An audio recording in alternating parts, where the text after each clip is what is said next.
नमस्कार, आप सभी का एक बार फिर से स्वागत है हमारे चैनल संस्कारी बेटी पे। गुरु गोविंद दो खड़े काके लागो पाए, बलहारी गुरु आप पे जिन गोविंद यो बताए। गुरु हमारे जीवन में विशेष महत्व रखते हैं, वही हम लोगों को ज्ञान देते हैं जिसके कारण हम भगवान तक को प्राप्त कर सकते हैं। गुरु के ज्ञान से ही हमारा जीवन तर जाता है। गुरु ही ऐसे व्यक्ति होते हैं जो हमें ऐसी शिक्षा देते हैं जिससे हम अपने जीवन में सफल हो पाते हैं। आप सभी को गुरु पूर्णिमा की हार्दिक बधाइयाँ। आषाढ़ माह की पूर्णिमा के दिन गुरु पूर्णिमा भी मनाई जाती है। इस दिन शिष्य अपने अपने गुरु की पूजा करते हैं। मान्यता है कि इस दिन चारों वेद का ज्ञान देने वाले वेद व्यास जी का जन्म हुआ था। यही कारण है कि इसे व्यास पूर्णिमा भी कही जाती है। महर्षि व्यास जी ने पहली बार मानव जाति को चारों वेदों का ज्ञान प्रदान किया था। इसके कारण उन्हें प्रथम गुरु की उपाधि प्रदान की गई। पूर्णिमा तिथि भगवान विष्णु को भी समर्पित मानी जाती है और इस दिन माता लक्ष्मी की भी पूजा करने से घर में सुख समृद्धि आती है और खुशहाली आती है। माता लक्ष्मी का आशीर्वाद हम पर बना रहता है। इस पावन अवसर पर सुबह जल्दी उठकर यदि हो सके तो नदी में जाकर स्नान करके स्वच्छ वस्त्र पहनने चाहिए। अगर नदी में जाकर स्नान ना कर सके तो गंगा जल डालकर स्नान करना चाहिए। पूर्णिमा के दिन भगवान विष्णु की पूजा का विशेष महत्व है।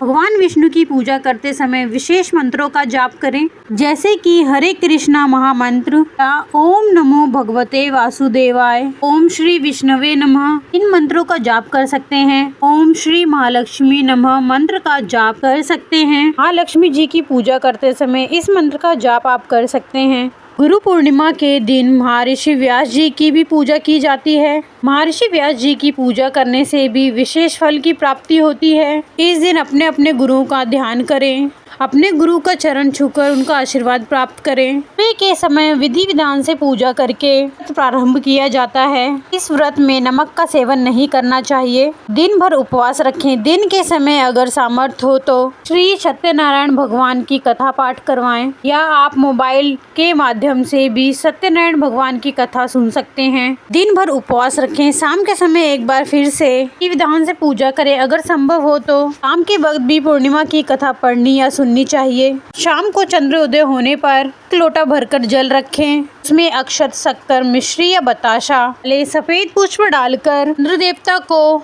ओम शय चंद्रमसे नमः या ओम सोम सोमाय नमः मंत्र का जाप करते हुए जल का अर्घ दें और अपनी जगह पर खड़े होकर 3 बार परिक्रमा करें। सुबह और शाम तुलसी जी की पूजा करें। शाम के समय पवित्र पौधे जो भी आपके आसपास हों, घर में हो, जैसे तुलसी का पौधा, समी का पौधा या बेलपत्र का पौधा, वहाँ पर दीप जलाएं। वहाँ पर दीप दान करना चाहिए, क्योंकि पूर्णिमा तिथि के दिन दीप दान करने का विशेष पुण्य मिलता है। शाम के समय आप फलाहार कर सकते हैं।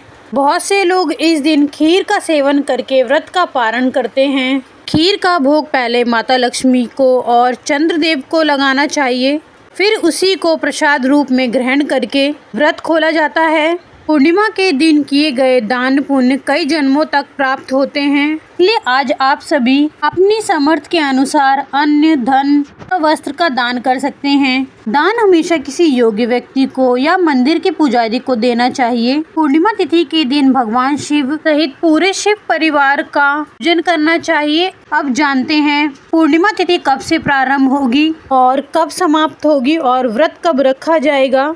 जानने से पहले अगर आपने हमारे चैनल संस्कारी बेटी को सब्सक्राइब नहीं किया है तो सब्सक्राइब कर लें, ताकि ऐसी जुड़ी जानकारी आपको समय पे मिल सके। लाइक करें और शेयर करें। चलिए जानते हैं। साल 2024 में इस बार पूर्णिमा तिथि प्रारंभ होगी 20 जुलाई 2024 शाम 6 बजे से और 21 जुलाई 2024 रविवार को दोपहर 3:47 पर तिथि समाप्त होगी, क्योंकि 20 जुलाई को शाम और सूर्य उदय के बस कुछ ही देर पहले तिथि प्रारंभ हो रही है। इसलिए पूर्णिमा का जो व्रत है वह शनिवार को नहीं रखा जाएगा। आप चंद्र देवता की पूजा या शाम की पूजा होती है वह 21 जुलाई रविवार को ही करेंगे। और 21 जुलाई रविवार के दिन ही पूर्णिमा का व्रत रखा जाएगा और स्नान दान किया जाएगा, क्योंकि हिंदू धर्म में उदय तिथि मान्य होती है। इस दिन सत्यनारायण भगवान का व्रत भी रखा जाएगा और दोपहर के समय व्रत की कथा का पाठ या श्रवण भी किया जा सकता है। 21 जुलाई रविवार को सूर्य उदय का समय सुबह 5:57 पर और सूर्य अस्त का समय शाम 7:09 पर होगा। ब्रह्म मुहूर्त, जो कि सुबह स्नान करने के लिए, मंत्रों का जाप करने के लिए उत्तम होता है, 4:20 से 5:08 तक रहेगा। अभिजीत मुहूर्त दोपहर 12:06 से 12:59 तक रहेगा। इस मुहूर्त में आप भगवान सत्यनारायण की कथा सुन सकते हैं। अमृत काल का समय शाम 6:15 से 7:45 तक रहेगा और अमृत काल में आप शाम की पूजा करके इसी शुभ मुहूर्त में आप व्रत का पारणा भी कर सकते हैं। राहु काल दोपहर 4:30 से 6 बजे तक रहेगा। 21 जुलाई रविवार को चंद्र उदय का समय शाम 7:31 पर होगा, तो जो चंद्र देवता की पूजा की जाएगी 7:31 के बाद से अमृत काल की समाप्ति से पहले पहले आप कभी भी कर सकते हैं। इस व्रत का पारणा भी कर सकते हैं। इस दिन कथा सुने बिना व्रत अधूरा माना जाता है। वैसे तो गुरु पूर्णिमा के दिन गुरु शिष्य से संबंधित कथाओं के साथ ही भगवान विष्णु की कथाएं भी सुनी जाती हैं। आप कथाएं हमारे चैनल पे भी सुन सकते हैं। ओम नमो भगवते वासुदेवाय नमः। आपको ये जानकारी कैसी लगी, कृपया कमेंट करके बताएं और हमारे चैनल संस्कारी बेटी को लाइक एंड सब्सक्राइब करें। धन्यवाद। ओम नमः शिवाय।